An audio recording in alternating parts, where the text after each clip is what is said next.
Bismillahirrahmanirrahim. Assalamualaikum warahmatullahi wabarakatuh.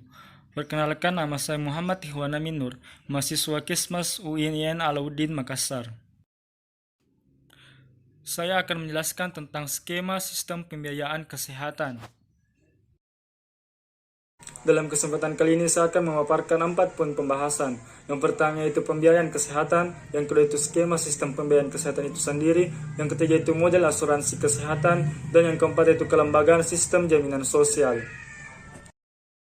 Yang pertama yaitu pembiayaan kesehatan.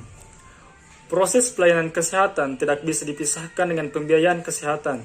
Biaya kesehatan ialah besarnya dana yang harus disediakan untuk menyelenggarakan dan atau memanfaatkan berbagai upaya kesehatan yang diperlukan oleh perorangan, keluarga, kelompok, dan masyarakat. Berdasarkan pengertian tadi, maka biaya kesehatan dapat ditinjau dari dua sudut, yaitu berdasarkan yang pertama itu penyedia pelayanan kesehatan atau health provider, adalah besarnya dana yang harus disediakan untuk dapat menyelenggarakan upaya kesehatan. Maka dilihat dari pengertian ini bahwa biaya kesehatan dari sudut penyedia pelayanan adalah persoalan utama pemerintah dan ataupun pihak swasta, yakni pihak-pihak akan menyelenggarakan upaya kesehatan. Besarnya dana bagi penyedia pelayanan kesehatan lebih menunjuk kepada seluruh biaya investasi atau investment cost, serta seluruh biaya operasional atau personal cost. Yang kedua yaitu dalam dari sudut pemakai jasa pelayanan atau health consumer, adalah besarnya dana yang harus disediakan untuk dapat memanfaatkan jasa pelayanan. Dalam hal ini, biaya kesehatan menjadi persoalan utama bagi para pemakai jasa pelayanan. Namun dalam batas-batas tertentu, pemerintah juga turut serta, yakni dalam rangka terjaminnya pemenuhan kebutuhan pelayanan kesehatan bagi masyarakat yang membutuhkannya. Besarnya dana bagi pemakai jasa pelayanan lebih menunjuk pada jumlah uang yang harus dikeluarkan atau out of pocket untuk dapat memanfaatkan suatu upaya kesehatan. Selanjutnya, pelayanan kesehatan memiliki beberapa ciri yang tidak memungkinkan setiap individu untuk menanggung pembiayaan pelayanan kesehatan pada saat diperlukan. Yang pertama itu kebutuhan pelayanan kesehatan muncul secara sporadik dan tidak dapat diprediksikan, sehingga tidak mudah untuk memastikan bahwa setiap individu mempunyai cukup uang ketika memerlukan pelayanan kesehatan. Yang kedua itu biaya pelayanan kesehatan pada kondisi tertentu juga sangat mahal, misalnya pelayanan di rumah sakit maupun pelayanan kesehatan canggih atau operasi dan tindakan khusus lain. Kondisi emergensi dan keadaan sakit jangka panjang yang tidak akan mampu ditanggung pembiayaannya oleh masyarakat umum. Yang ketiga yaitu orang miskin tidak saja lebih sulit menjangkau pelayanan kesehatan, tetapi juga lebih membutuhkan pelayanan kesehatan karena rentan terjangkit berbagai permasalahan kesehatan karena buruknya kondisi gizi dan perumahan.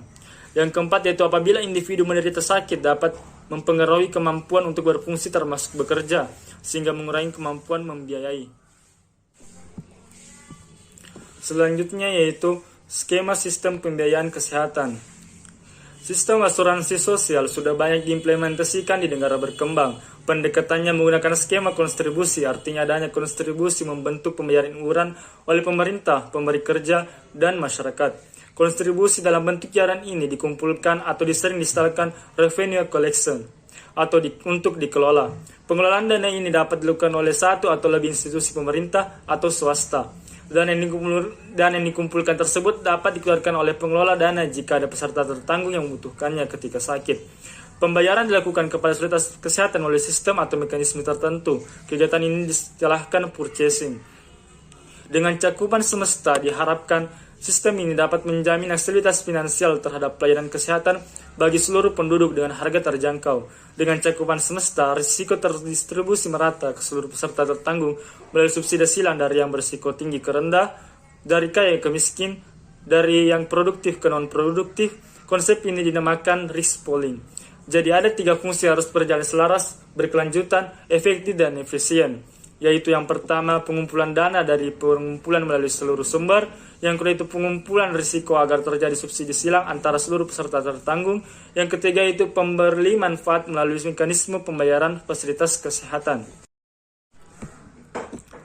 Selanjutnya itu model asuransi kesehatan. Yang pertama yaitu model asuransi kesehatan sosial atau social health insurance. Model ini dirintis oleh Jerman sejak di bawah kepemimpinan Bismarck pada tahun 1882. Model inilah yang berkembang di beberapa negara Eropa dan negara-negara Asia lainnya.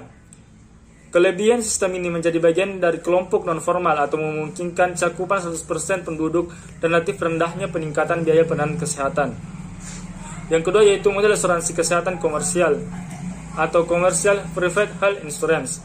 Model ini berkembang di Amerika Serikat, namun sistem ini gagal terjadinya pengendalian biaya mencapai cakupan 100% penduduk.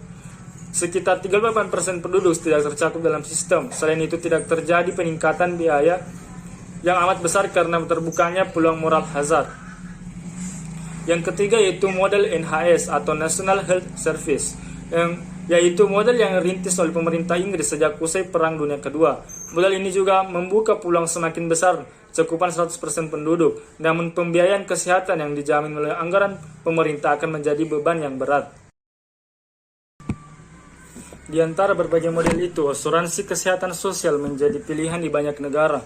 Penggunaan istilah asuransi dalam program ini adalah karena adanya aspek pengalihan risiko ekonomi, karena sakit dan syarat hukum, the law of the large number. Kecenderungan universal dari implementasi asuransi kesehatan sosial adalah yang pertama itu bahwa program asuransi kesehatan sosial dimulai dari kelompok formal tenaga kerja untuk kemudian berkembang pada kelompok non-formal dan self-employed.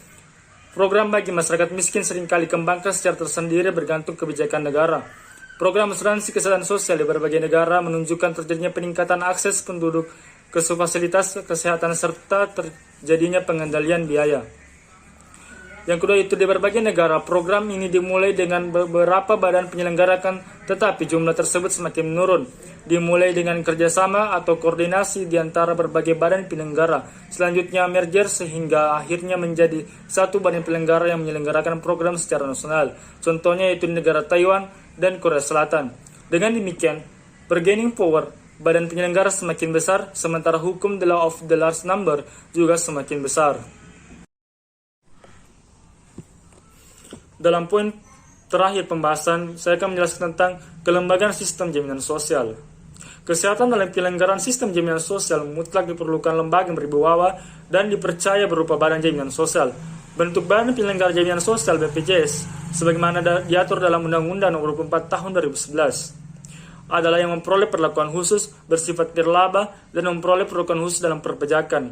Badan penyelenggara jaminan sosial yang telah ada, yaitu PT Jamsostek, PT Askes, PT Asabri dan PT Taspem telah mempelaksanakan tugasnya sesuai dengan perundangan yang melandasinya, dengan ketentuan secara bertahap menyesuaikan diri dengan Undang-Undang SJSN. Melalui sistem ini, dewan tersebut diharapkan akan mampu melakukan enforcement Undang-Undang SJSN dan diberikan kewenangan menetapkan sanksi administratif maupun tindakan pidana untuk ditegakkan agar semangat dan penerapan Undang-Undang SJSN dapat berjalan on the track. Untuk memenuhi amanat konstitusi, penyelenggara jaminan sosial bagi kelompok informal maupun pemerintah daerah tetap diberikan peluang membantu dan memfasilitasi penyelenggaraan sistem jaminan sosial nasional dengan membentuk lembaga jaminan sosial di daerah yang harus terintegrasi dan terkoordinasi dengan Badan Penyelenggara Jaminan Sosial secara nasional.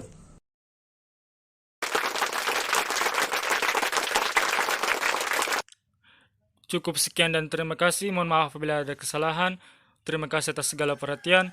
Wassalamualaikum warahmatullahi wabarakatuh.